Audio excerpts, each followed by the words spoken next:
Bonjour, donc aujourd'hui on va reprendre un autre sujet, c'est celui de l'examen national 2016 concernant la production végétale. Mais comme d'habitude, avant de reprendre ce cours, j'aimerais bien vous donner quelques consignes concernant l'organisation de votre examen. Et principalement, ces consignes concernent, premièrement, pour ce module, ou plutôt pour cette discipline, il faut répondre séparément. Ça veut dire la partie, ça veut dire choisir, ou plutôt écrire sur une feuille la partie végétale et l'autre feuille pour la partie animale. Deuxième consigne, ne pas oublier, bien sûr, les numéros des réponses, c'est très important. Troisième consigne, ne pas utiliser des stylos rouges comme d'habitude, comme nous l'avons déjà expliqué. Et ensuite, bien sûr, ça c'est très important, ne pas utiliser une calculatrice programmable, sinon, si vous avez des exercices ou bien des applications numériques, il faut utiliser tout simplement des calculatrices non programmables. Alors passons maintenant au sujet. Alors, comme nous l'avons déjà dit, il faut lire le sujet une fois, deux fois pour comprendre. Et commencer par les questions les plus simples, parce que l'examen, ce n'est pas uniquement le contenu, mais la gestion des temps, c'est très important. Alors ici, vous avez l'exemple, un texte avec des photos. Donc, on commence par le texte. La production céréalière dépend d'une multitude de facteurs, dont la qualité des intrants, la conduite des techniques et la récolte. Ça veut dire, on lit le texte, on comprend les mots.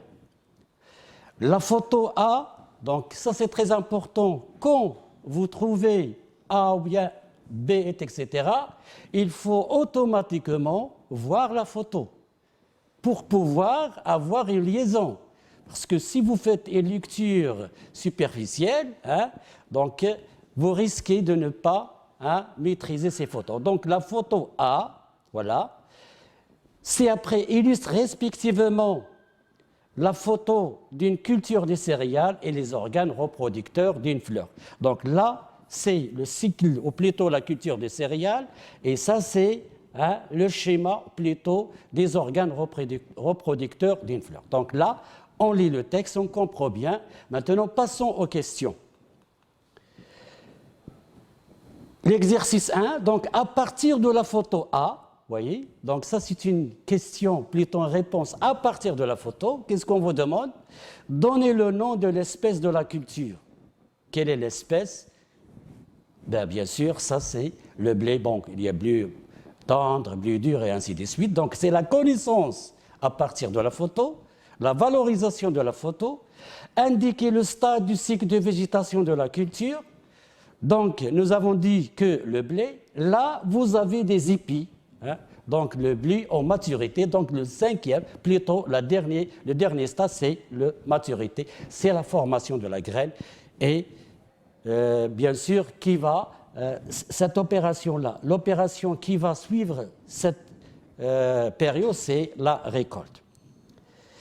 Complétez la légende de la figure numéro 1 en indiquant les noms des organes A, B, C et ainsi de suite. Donc, vous voyez qu'il ne faut pas confondre entre la figure et la photo.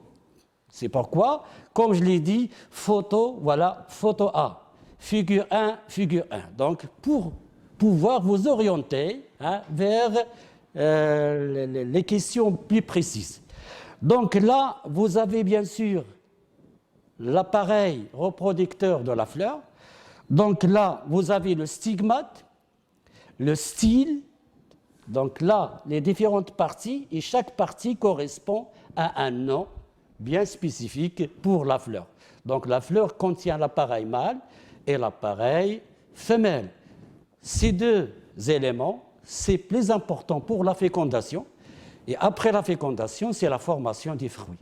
Généralement, la fécondation est obligatoire pour obtenir les fruits, donc c'est pourquoi il y a toujours cette belle fleur, mais généralement, cette belle fleur, c'est la survie de la plante.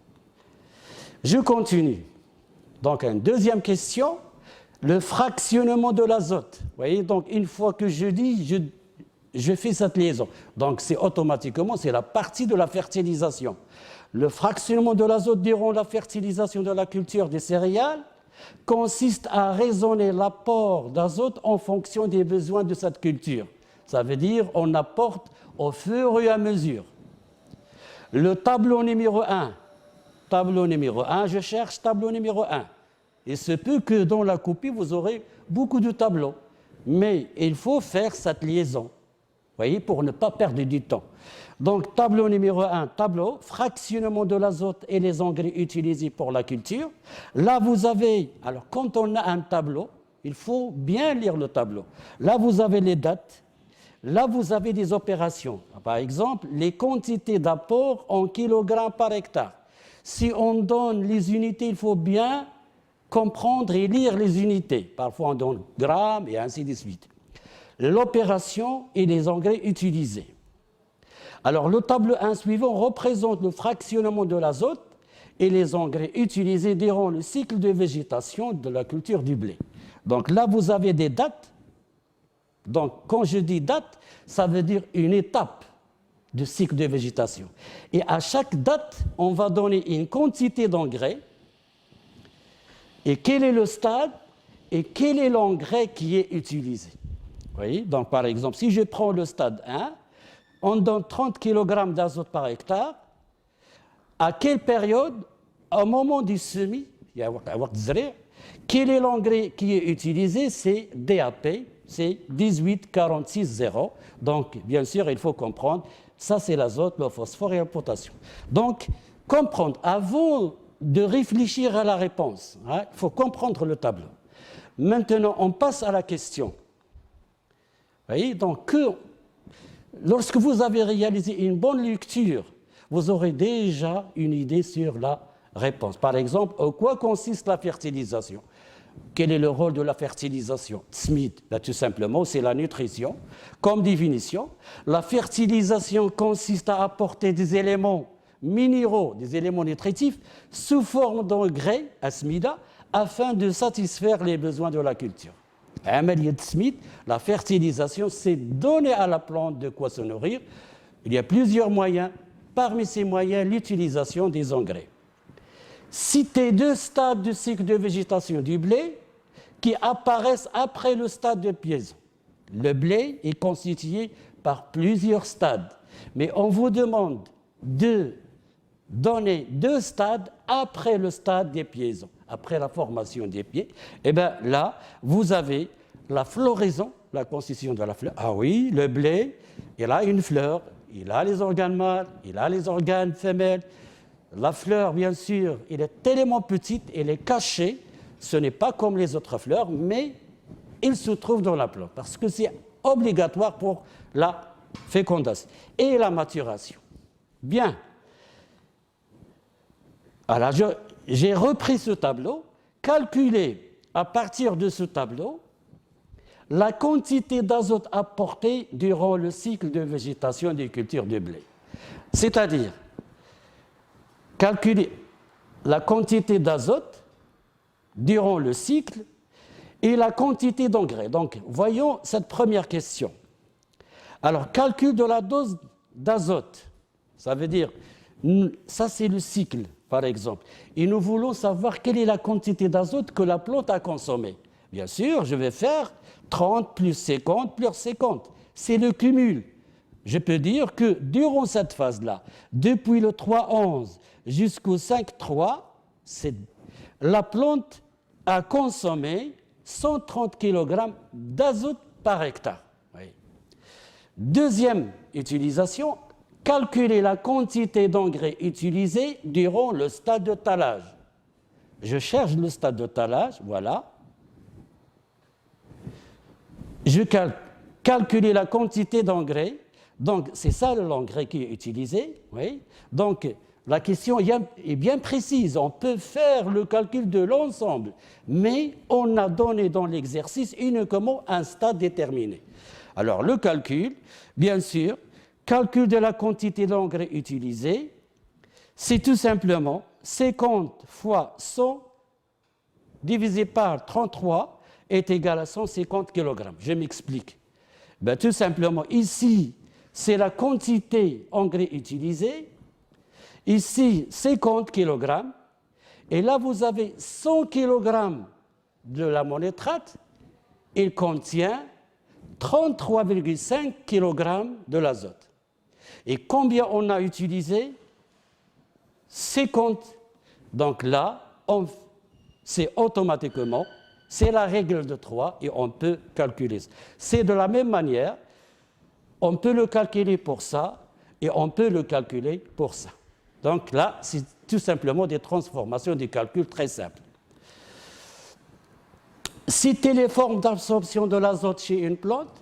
Donc la plante consomme de l'azote, mais sous forme généralement NO3 et NO3- et NH4+. Ça veut dire l'ammoniac et nitrique. Donc ça, c'est les formes d'absorption. La plante ne consomme pas directement l'azote comme ça. Ils doivent être soit sous forme NH4+, l'ammoniac, ou bien sous forme de nitrate NO3-. Pourquoi faut-il fractionner l'apport de l'azote pour le blé? C'est-à-dire, pourquoi ne pas donner cette quantité de l'azote en même temps? C'est-à-dire, pourquoi, par exemple, ne pas donner cette quantité de l'azote au moment de la semis? يعني علاش ما يمكنناش مثلا نعطيو هذه الكميه ديال الازوت في الاول ونخليوها تاكل؟ Non. Pourquoi? Parce que tout simplement, le fractionnement de l'apport de l'azote pour le blé, l'azote nécessite un apport régulier du fait que l'ion nitrate n'est pas retenu par le complexe argilo-humique. La forme nitrique doit être utilisée immédiatement par la plante pour éviter son lessivage. Je m'explique. Ça veut dire que la plante va consommer uniquement une partie et la partie qui va rester, elle sera perdue, elle sera lessivée.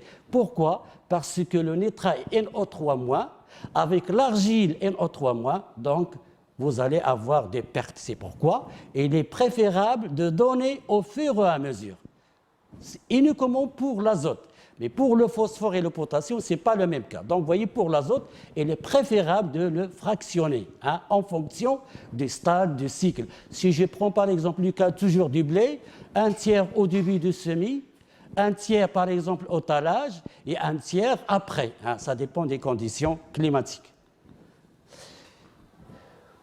Un autre sujet cette fois-ci, donc vous voyez que pour la session rattrapage, ça c'est le texte et vous avez la photo. Cette fois-ci, c'est une autre culture, c'est le poivron. Alors le poivron est une plante annuelle dont la culture est répandue au Maroc, généralement conduite sous serre. Donc les poivrons sont sous serre. Il permet d'avoir une production en deux périodes, novembre, mi-janvier, et mars, fin mai, et génère un rendement variable selon le type de production et les caractéristiques de la variété et celles de la région. Un agriculteur de la région de Souss-Massa a voulu installer la culture des poivrons sous abri. Un expert lui a donné les conseils suivants afin d'assurer la réussite de cette culture. Donc là, on donne les éléments de base pour cette culture. Choisir les bonnes semences, voilà les conseils. Choisir l'époque des semis, pratiquer le greffage comme technique de multiplication, assurer une fertilisation équilibrée avec une bonne gestion de l'eau d'irrigation, adopter une lutte intégrée contre les champignons et ainsi de suite. Donc là, vous avez un ensemble d'éléments, des consignes. Alors voyons maintenant les questions se rapportant. Alors préciser le stade du cycle de végétation de la culture, c'est la même chose.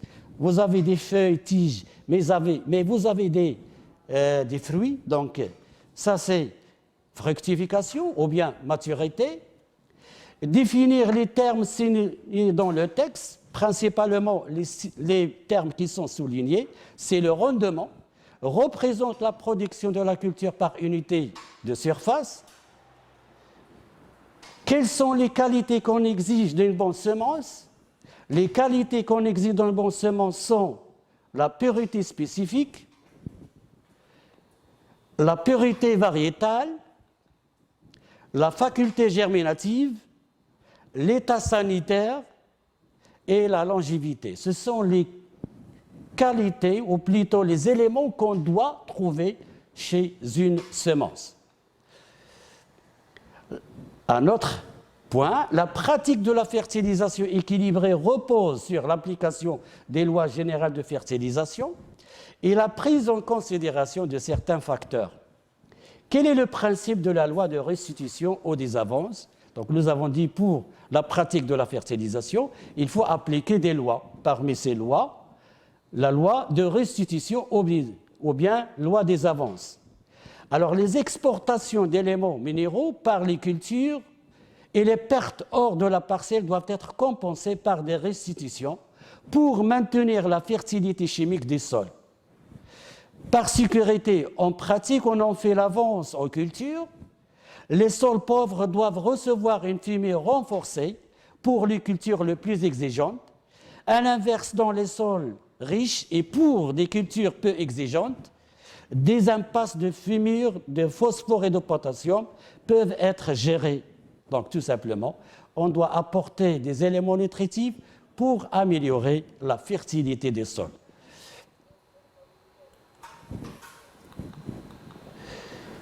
Un autre exercice, donc, là, vous avez une courbe, vous voyez. Alors, décrire les rythmes d'absorption d'éléments nutritifs du maïs, illustré par la figure numéro 1. Donc là, c'est le rythme d'absorption, c'est une description, c'est une dissertation. Donc là, on a plusieurs moyens. Si on maîtrisait bien l'expression, on peut donner une expression, mais de toute façon, elle doit être juste. Alors, exemple, durant le cycle de culture, les plantes n'ont pas besoin constant en chacun des éléments fertilisants.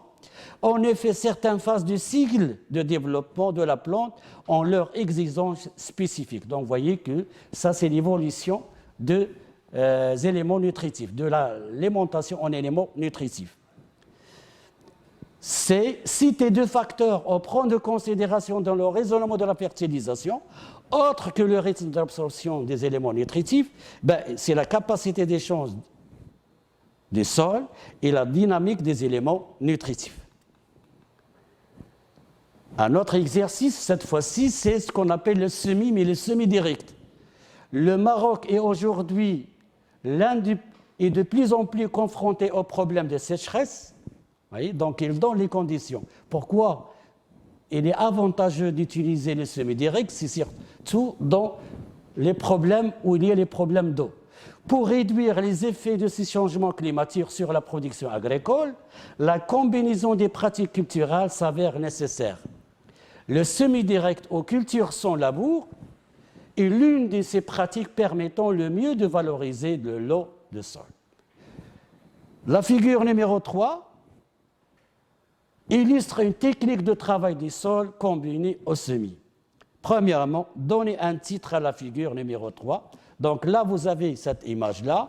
Alors, comme réponse, c'est le principe du semis direct.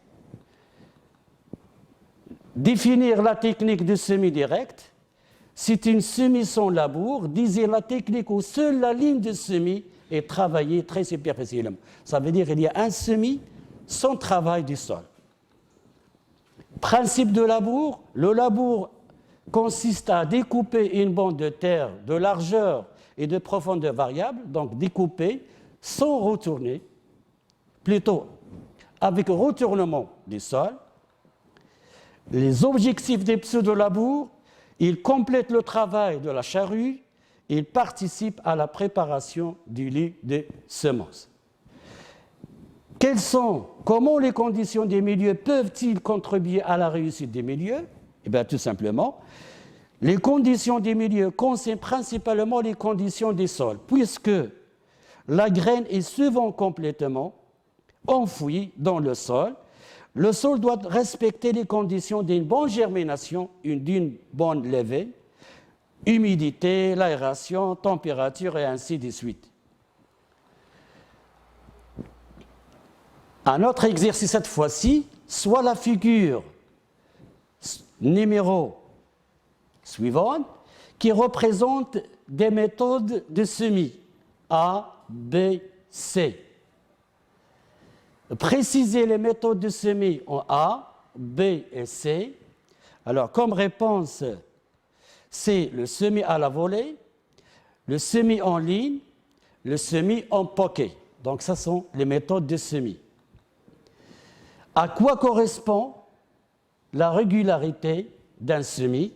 La régularité d'un semis correspond à la précision avec laquelle le semoir respecte les consignes apportées lors des 3 réglages essentiels: espace entre les rangs, espace entre les graines et profondeur de semis. Donc là, ce sont les données pour le semis.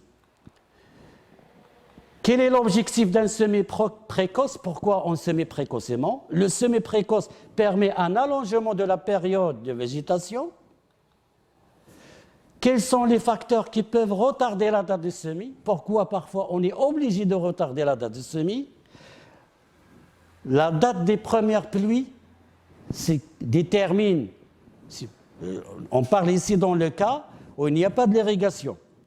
Le problème des adventices et des parasites, les problèmes des mauvaises herbes, la date de récolte des précédents, ça veut dire la culture précédente. Ça veut dire que la culture précédente, on doit attendre la récolte de la culture précédente. Donc, si elle est tardive, nous sommes obligés de retarder la date des semis. Je vous remercie et à la prochaine, Inch'Allah.